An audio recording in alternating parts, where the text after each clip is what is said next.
नमस्कार मित्रांनो, माझे मत या यूट्यूब चॅनलवरती तुमचं सहर्ष स्वागत आहे। मी संदीप हुपरीकर। तुम्ही जर या चॅनलवरती नवीन असाल तर फक्त एकदा सबस्क्राईब करून ठेवा। सबस्क्राईब पूर्णपणे मोफत आहे। तर मित्रांनो, आज आपण चर्चा करणार आहोत जो चंद्रपूरमध्ये ब्रह्मपुरीत जे विपश्यन केंद्र विजय वडेट्टीवार यांच्या हस्ते भूमिपूजन करण्यात आले आहे, त्याबद्दल आपण आज चर्चा करणार आहोत। तर मित्रांनो, या भूमिपूजनामध्ये बाहेरच्या देशातील थायलंडमधील सुद्धा बौद्ध भिक्खू संघ आले होते व त्यांना आमंत्रित केले होते। त्यानंतर गगन मलिक हे सुद्धा या कार्यक्रमाला उपस्थित होते व त्यांचे विजय वडेट्टीवार यांच्याकडून कौतुकसुद्धा केले गेले होते। तर मित्रांनो, विजय वडेट्टीवार यांनी हा भूमिपूजनाचा कार्यक्रम आत्ताच का घेतला? गेले 4-5 वर्षापूर्वी या महाराष्ट्रामध्ये ते आमदार आहेत व आता विरोधी पक्ष नेतेसुद्धा आहेत। या नेतेमंडळी किंवा राजकीय नेतेमंडळी जे आहेत मित्रांनो, ते असे कार्यक्रम कधी घेतात की जे निवडणुका आल्या की 1 ते 2 महिन्यापूर्वी त्याचं कार्यक्रम घ्यायला सुरुवात असते किंवा भूमिपूजन करायचं किंवा असं काहीतरी उद्घाटन करायचं। अशा प्रकारची कामं ही राजकारणासाठी करत असतात मित्रांनो। व निवडणुका आल्या की 2 महिन्यापूर्वीच फक्त यांचं कार्यक्रमाचा सुरसपाटा चालू असतो। त्यातील हे काम होतं की विपश्यन केंद्र जे आहे ते भूमिपूजन या विजय वडेट्टीवार यांनी केले आहे व त्यामध्ये गगन मलिकांचे ते कौतुक करतात व त्यांना आश्वासन केले की या विपश्यन केंद्राला विजय वडेट्टीवार यांनी थायलंडमधून 100 बुद्ध मूर्ती भेट दिल्या आहेत व असे ते सांगितले आहेत की आम्ही 100 बुद्ध मूर्ती थायलंडमधून आणलेल्या आहेत, ते आम्ही तुम्हाला भेट देणार आहोत। तर मित्रांनो, गगन मलिक हे एक नाटकामध्ये काम करत होते। ते यापूर्वी ते रामायणामध्ये रामाचा रोल केला होता। गौतम बुद्धांचा रोल त्यांनी केला। तेव्हा त्यांनी वाचनात झाल्यानंतर त्यांना असं प्रभाव पडला की ते बौद्ध धर्म स्वीकारासाठी ते परावृत्त झाले, असे त्यांचे म्हणणे आहे। ते म्हणतात की आम्ही प्रभावित होऊन मी हा बौद्ध धर्म स्वीकारला आहे, असं त्यांचे म्हणणे आहे। तर मित्रांनो, हे खरंच 2014मध्ये त्यांनी बौद्ध धर्माचा प्रवेश केला आहे असं ते म्हणतात, पण 2014 नंतर त्यांनी एकदाही कुठं त्यांचा प्रचार व प्रसार बौद्ध धर्माचा दिसत नाही मित्रांनो, मला तरी दिसत नाही। व ते असेही म्हणतात की गगन मलिक फाउंडेशनसुद्धा त्यांनी तयार केले आहे। मग हे गगन मलिक फाउंडेशन हे 2014 नंतर तुम्ही किती वर्ष या लोकांना किंवा बौद्ध धर्मासाठी किती काय प्रचार व प्रसार केला आहे, किती लोकांना त्याचा फायदा झाला आहे, हेही तुम्ही सांगायला पाहिजे। व ते गगन मलिक फाउंडेशनतर्फे मुलांना भिक्षुक बनण्यासाठी थायलंडला 15 वर्षासाठी ते मोफत पाठवणार आहेत, असे ते गगन मलिक फाउंडेशनच्या तर्फे ते सांगत आहेत।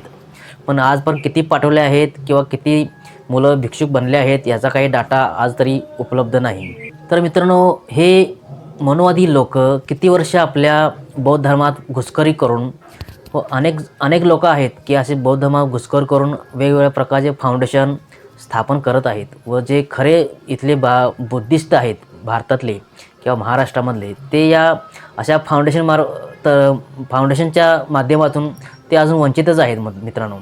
कारण त्यांचे खरे बुद्धिस्ट जे आहेत त्यांचे एकही फाउंडेशन नाही व जे काय आहेत ते काम करत आहेत की नाही याचीही काही कल्पना नाही।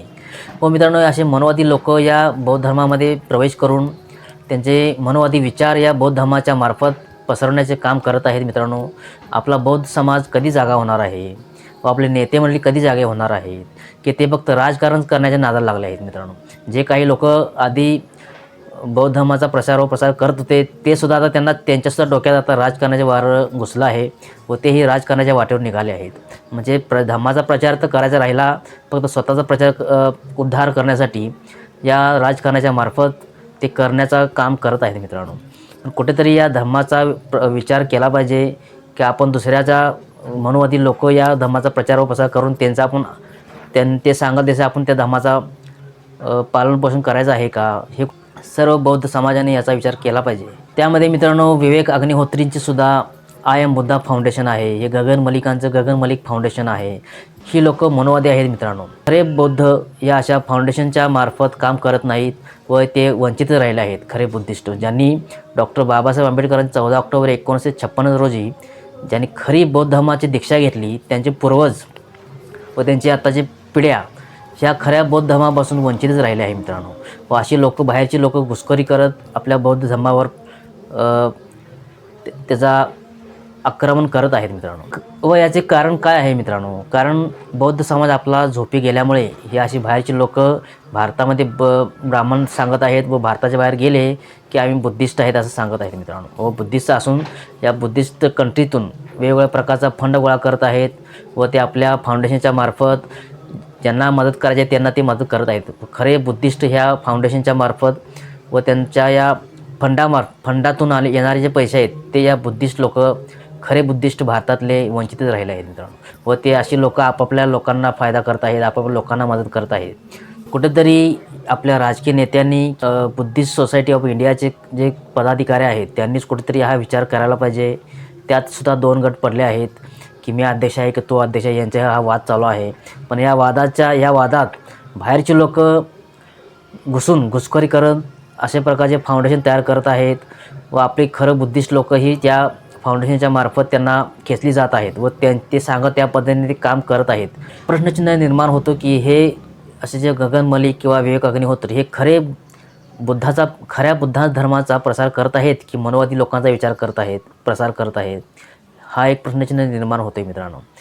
व कुठेतरी या लोकांनी विचार केला पाहिजे. आपल्या भांडणाच्या नादात दुसरे लोक येऊन आपल्या धर्माच्या वाट लावू नयेत याबद्दल काहीतरी विचार केला पाहिजे व त्यासाठी काम केले पाहिजे. धन्यवाद.